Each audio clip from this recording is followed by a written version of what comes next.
भएको 18 वर्ष पछाडि मङ्गोल नेसनल अर्गनाइजेसनलाई संस्थागत गर्न सफल भयौँ। अब मङ्गोल नेसनल अर्गनाइजेसनलाई संसारकै कुनै पनि शक्तिले रोक्न, छेक्न र मास्न सक्दैन। किनकि हामीले अस्ति भर्खर 2082 साल माघ 15 गते हामीले मङ्गोल नेसनल अर्गनाइजेसनलाई कहिले पनि मास्तिर नजाने गरी दरिलो बनाएर संस्थागत गरेर अगाडि बढिसकेका छौँ। यसै सिलसिलामा हामीले सुरुमा एउटा पुरानो मङ्गोल गीत गाउने गर्थ्यौँ। त्यो गीत तपाईँहरूमा म प्रस्तुत गर्न चाहन्छु। मरेको लासले बोल्दैन, मरेको लासले बोल्दैन, तिमीले बोल्नु पर्छ, तिमीले लड्नु पर्छ, तिमीले बोल्नु पर्छ, तिमीले लड्नु पर्छ। अब बोल्ने र लड्ने तपाईँहरूको काममा जिम्मेवारी आएको छ। हामीले त दर्ता गराउने सन्दर्भमा दर्ता गराइसकेपछि पनि मङ्गोल नेसनल अर्गनाइजेसनलाई दरिलो बनाउने, संस्थागत गर्ने लडाइँ लडिसकेका छौँ, लडाइँ जितिसकेका छौँ।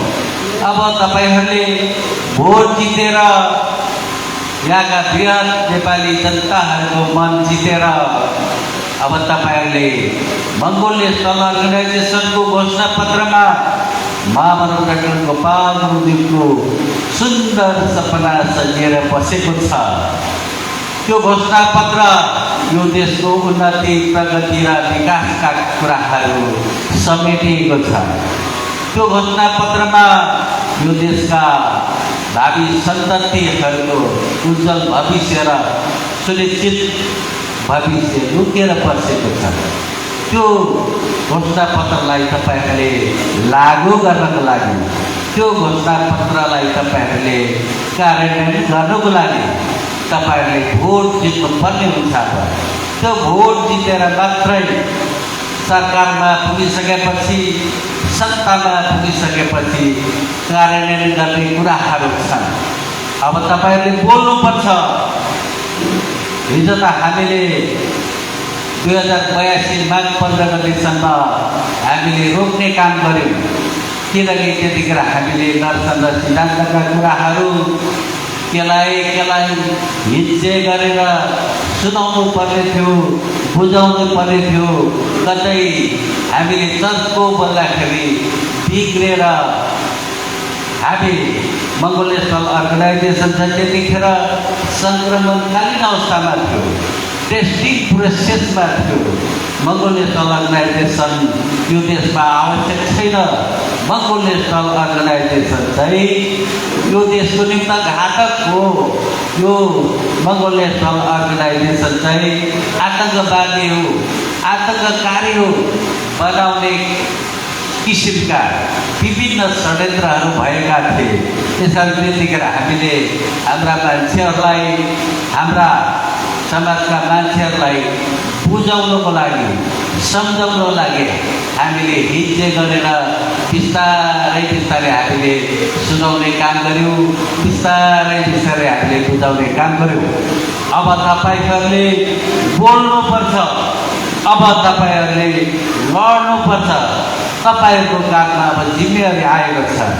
अब बोल्दाखेरि तपाईँहरूले यो गर्भभित्र आवाज हुन्छ, त्यो गर्भभित्रका आवाजलाई तपाईँहरूले बाहिर निकालेर सिंह जस्तो गर्जेर बोल्नुपर्छ। अब तपाईँहरूले त्यो गर्भभित्र रहेको आवाजलाई बाहिर निकालेर आधी तूफान जस्तो तीव्र गतिमा तपाईँहरूले बोल्नुपर्छ। र अब भन्नुहोस्, तपाईँहरू अब सिंह जस्तो गर्जेर बोल्ने कि नबोल्ने? अब तपाईहरू आधी तुफान जस्तो गर्जेर तीव्र गतिमा तपाईहरूले बोल्ने कि नबोल्ने? अब मङ्गो नेसनल अर्गनाइजेसनको घोषणा पत्रलाई कार्यान्वयन गर्नको लागि, लागू गर्नको लागि, चुनाव जित्नको लागि कम्मर कसेर अघि बढ्ने कि नबढ्ने? अब यस मुलुकमा तपाईहरू इतिहास देख्नको लागि, इतिहासमा कहिले पनि तपाईहरू मरेर नजानुको लागि, तपाईहरूको इतिहासमा स्वर्ण अक्षरले लिपिबद्ध भएर युगौं युगसम्म लड्नको निमित्त चाहिँ तपाईहरू नास्तिक चोर हुनु पर्यो। नास्तिक चोर भनेको विज्ञानलाई मानेर अगाडि बढ्नुलाई नास्तिक चोर भनिन्छ। विज्ञानको बाटोलाई, विज्ञानलाई आधार मानेर अगाडि बढ्नुलाई चाहिँ नास्तिक चोर भनिन्छ। जबसम्म तपाईहरू नास्तिक चोर भएर, हिजो सीता बुद्धलाई पनि नास्तिक चोरको आरोप लगाएका थिए, किनकि सीता बुद्ध विज्ञानको बाटोलाई अगालेर हिँडेका थिए। यसै गरी महामानव गोपाल गुरुजीले पनि विज्ञानकै बाटोलाई अगाडि लिएर हिँड्नु भएको कारणले उहाँ पनि महापुरुष मानव बन्नुभयो। उहाँले के भन्नुभएको छ?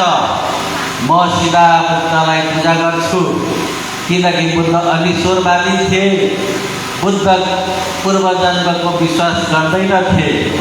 बुद्धको महानता भनेकै समानता, स्वतन्त्रता, भातृत्व हो भनेर लेखेर भनेर व्यवहारमा पनि उहाँले कार्यान्वयन गरेर जाइसक्नु भएको छ।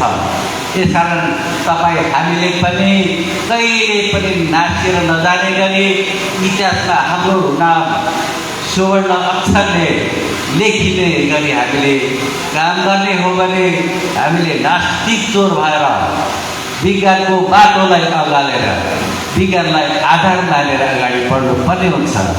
महामानव डाक्टर गोपाल गुरुजीलाई यसरी विज्ञानलाई आधार मानेर विज्ञानको बाटोलाई लिएर अगाडि बढ्दाखेरि उहाँको आफन्त, नातागोता, इष्टमित्र सबैले उहाँलाई देउता नबुझेको कारणले, देउतालाई नमानेको कारणले, हाम्रो दाइले, हाम्रो मामाले, हाम्रो काकाले, हाम्रो भाइले दुःख पाएका हुन् भनेर आफन्तहरूले भन्ने गर्नुहुन्थ्यो। तर उहाँले जवाफमा र त्यसपछि अब हाम्रो दाइ त, हाम्रो मामा त, हाम्रो काका त देउता नमानेकै कारणले नर्क जाने पर्यो, स्वर्ग जान सक्दैनन् भनेर चाहिँ उहाँकै अगाडि भन्ने गर्नुहुन्थ्यो। त्यतिखेर उहाँले चाहिँ के भन्नुहुन्थ्यो त भन्दाखेरि, स्वर्गमा त सबैजना स्वर्ग जाने कुरा मात्रै गर्छन्, स्वर्ग जाने काम मात्रै गर्छन्, स्वर्गमा त भेट्टा पनि छैन होला, घडेरी पनि छैन होला, त्यसकारण म त यति नर्कतिरै बस्छु भनेर उहाँले भन्नुहुन्थ्यो। त्यसरी यतिखेर चाहिँ तपाईँ हाम्रो अगाडि के एउटा चुनौती आएको छ त भन्दाखेरि, महान परिवर्तन हुनुभन्दा अगाडि, आमूल परिवर्तन हुनुभन्दा अगाडि चाहिँ उल्टो दिशाबाट आधी बेरी हुरी बतास चल्ने गर्दछ। त्यसरी उल्टो दिशाबाट हावा हुन्डरी हुरी बतास चल्दाखेरि मन अशान्त हुन्छ, निर्णय गर्न नसकिने हुन्छ, अनिर्णयको बन्दी भइन्छ, मन चञ्चल हुन्छ। किनकि त्यसपछि त ठुलो उपलब्धि, ठुलो परिवर्तन आएको हुन्छ। त्यसै गरी अहिले मङ्गो नेसनल अर्गनाइजेसनलाई तपाईँ हामी माथि एउटा भेदनीति प्रयोग भएको छ। राजनीतिमा चाहिँ 4वटा नीति चाहिँ प्रयोग हुन्छ, जस्तै साम, दाम, दण्ड, फेद। साम भनेको सम्झाएर हुन्छ कि उसलाई आफ्नो पक्षमा ल्याउने, दाम भनेको पैसा दिएर आफ्नो कब्जामा ल्याउने, दण्ड भनेको चाहिँ जेल पर्ने, जरिमाना तिराउने, त्यो दण्डको सजाय पनि हामीले भोगिसकेका छौँ। हाम्रा आदरणीय अग्र शान्तिलाल धिमालजीले 9 दिन विराटनगरको हिरासतमा बस्नु पर्यो। त्यसै गरी कृष्ण गुरुङ दिदीले पनि 18 दिन हिरासतमा बस्नु पर्यो। मङ्गोल नेसनल अर्गनाइजेसनको चुनाव चिन्ह खोसियो। मङ्गोल नेसनल अर्गनाइजेसनको नाम फेर्नुपर्छ भन्ने कुरा चाहिँ दण्ड जरिवानाहरू हुन् र यो साप पनि दाम पनि दण्ड पनि पार गरिसकेपछि भेदको नीति सुरु हुन्छ। त्यो भेद नीति भनेको चाहिँ एक्लो बनाएर सबैलाई पैसा दिएर लोभ लालच देखाएर दण्ड सजायको कुराहरू सुनाएर सबैजना लगिदिएर चाहिँ एक्लो बनाएर चाहिँ सुकाएर लानुलाई भेद नीति भनिन्छ। अहिले हाम्रा मान्छेहरू मङ्गोल नेसनल अर्गनाइजेसनले यसपालि फागुन 21 चुनावमा जित्न सकेन, त्यसबाट पनि निराश भएका छन्। कहिले पनि जित्न नजित्ने रहेछ भनेर निराश भए। त्यो चाहिँ के हो त भन्दाखेरि भेद नीति प्रयोग हुँदाखेरि चाहिँ त्यस्तो हुन्छ। र यो भेद नीति चाहिँ आजभन्दा 18 वर्ष अगाडि मङ्गोल नेसनल अर्गनाइजेसन दर्ता हुनुभन्दा अगाडि मङ्गोल नेसनल अर्गनाइजेसन 2064 माघ 15 गते दर्ता भएको।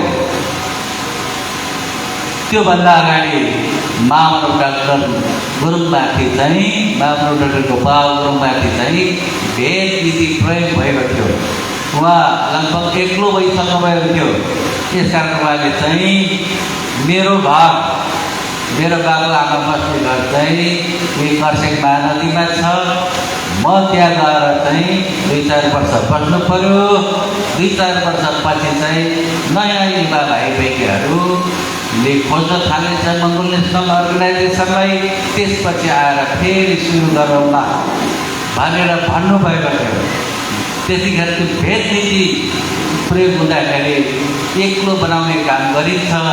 त्यतिखेर निर्णय गर्न नसकिने, निर्णयको बन्दी मन अशान्त बनाउने काम गर्छ। यस कारणले किन त भन्दाखेरि माघ 15मा त माघ 15 2064 माघ 15मा त मङ्गोल नेसनल अर्गनाइजेसन दर्ता भयो। र त्योभन्दा अगाडि चाहिँ उल्टो दिशाबाट हावा चल्छ। कतिखेर त भन्दाखेरि त्यो भेद नीति प्रयोग हुँदाखेरि।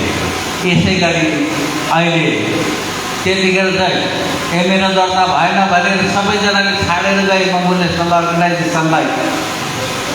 त्यसपछि पनि हाम्रो चिठा परेको र त्यसपछि अहिले मङ्गोल नेसनल अर्गनाइजेसनले 37 वर्ष पुगिसक्यो। दर्ता भएको पनि 18 वर्ष पुरा भइसक्यो। तर पनि मङ्गोल नेसनल अर्गनाइजेसनले भोट जित्न सकेन भनेर चाहिँ अहिले धेरै साथीहरू निराश भएर कहिले पनि नजित्ने रहेछ भनेर चाहिँ त्यो मन अशान्त भएर निर्णय गर्न नसक्ने भएपछि अनिर्णयको बन्दी भएपछि चाहिँ यसरी मङ्गोल नेसनल अर्गनाइजेसनलाई छाडेर जाने कामहरू भइराखेको छ। यसकारण यतिखेर हामीले चाहिँ यतिखेर यस्तै कुराहरू ल्याइदिन्छ। यस्तै कुराहरू के आउँछ त भन्दाखेरि मङ्गोल नेसनल अर्गनाइजेसन भनेको इन्लाइटनमेन्ट राजनीतिक सङ्गठन हो। मङ्गोल नेसनल अर्गनाइजेसनका संस्थापक प्रेसिडेन्ट महामनव डाक्टर गोपाल गुरुङज्यू चाहिँ इन्लाइटनमेन्ट नेता हो। इन्लाइटनमेन्ट नेता, इन्लाइटनमेन्ट राजनीतिक दल या सङ्गठन चाहिँ छैन भने, उसले जितेको छैन भने, उसलाई भोट दिएको छैन भने, उसलाई शासन सत्तामा पुर्याइएको छैन भने के हुन्छ त भन्दाखेरि जनताहरूले भोट दिएको आशा गरेको विकासको कुराहरूमा आशा गरेका हुन्छन्। त्यसपछि रोजगारको विषयमा आशा गरेका हुन्छन्। अमन चाहिँ र शान्ति सुव्यवस्थाको आशा गरेका हुन्छन्। त्यो सबै खोलाको बालुवा जस्तै हुन्छ। जबसम्म इन्लाइटनमेन्ट राजनीतिक दलले या राजनीतिक सङ्गठनले भोट जित्न सक्दैन, जबसम्म इन्लाइटनमेन्ट राजनीतिक नेताले चाहिँ नेतृत्व गरेको हुँदैन तबसम्म जनताहरूले सुख पाउने कुरा, न्याय पाउने कुरा, देश विकास हुने कुरा, शान्ति सुरक्षा र अमन चयनको कुरा चाहिँ आकाशमाथिको फल जस्तै हुन्छ। यस कारणले हामीले अब यो हाम्रा मान्छेहरूलाई के सुनाउनु पर्छ त भन्दाखेरि म यसै बाबु डाक्टर गोपाल गुरुङको 91औं जन्म जयन्तीको अवसरमा चाहिँ सम्पूर्ण वृहत नेपाली जनताहरूलाई तपाईँहरूले अग्नि परीक्षा गर्ने बेला भएको छ। तपाईँहरूले अब कठोर निर्णय गर्ने बेला भएको छ। अब तपाईँहरूले इन्लाइटनमेन्ट राजनीतिक दल कुन हो, इन्लाइटनमेन्ट राजनीतिक नेता कुन हो, अब तपाईँहरूले खोज्ने बेला भएको छ। अब तपाईँहरूले खोजेर रोज्ने बेला भएको छ।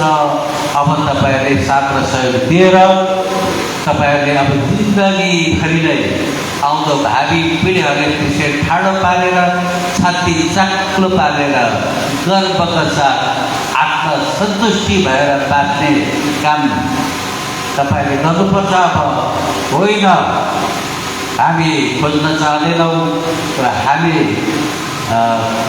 मङ्गोल नेसनल अर्गनाइजेसनले साथ र सहयोग दिँदैनौँ, मङ्गोल नेसनल अर्गनाइजेसनलाई हामी विश्वास गर्दैनौँ, महामना डाक्टर गोपाल गुरुङलाई हामी मान्दैनौँ भनेर भन्नुहुन्छ भने तपाईँहरूको समस्या चाहिँ जिउका दिउँ हुन्छ। त्यस कारण तपाईँले कठोर निर्णय गर्ने बेला भएको छ।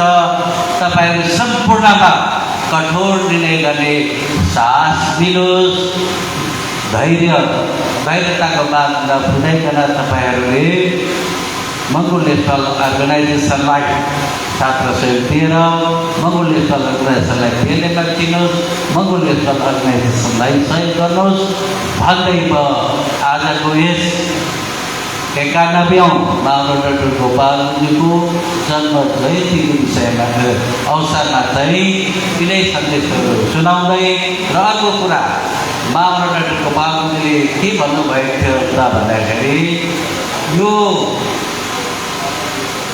दोस्रो पुस्तासम्मले यो कुरा बुझ्न सक्दैन, तर अब आउने नाति पराती पुस्ताकाहरूले चाहिँ मेरो विषयमा गहन अध्ययन गरेर अब यस्तो कुराहरू आउँछ, यस्तो प्रतिस्पर्धाको कुरा आउँछ, संसारमै सीता बुद्धको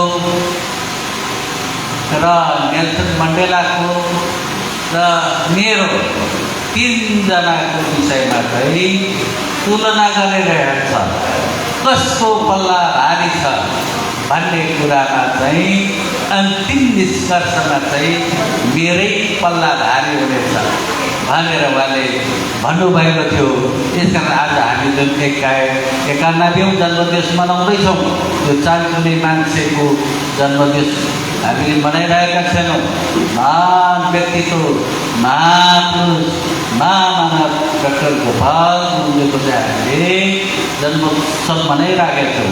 हामीले यसमा गर्व गर्नुपर्छ। हामी भाग्यलाई विश्वास नगरे तापनि हामी असाध्यै भाग्यमानी छौँ भन्दै आयोजक सभालाई पनि धेरै धेरै धन्यवाद दिँदै पत्रकार साथीहरूलाई पनि, स्वयंसेवक साथीहरूलाई पनि र धेरै टाढा टाढाबाट आउनुहुने मङ्गोल नेसनल अर्गनाइजेसनलाई माया गर्नुहुने मङ्गोल समर्थन सम्पूर्णमा यही कुराहरू राख्दै म विद्यालय जान्छु। जय मङ्गोल।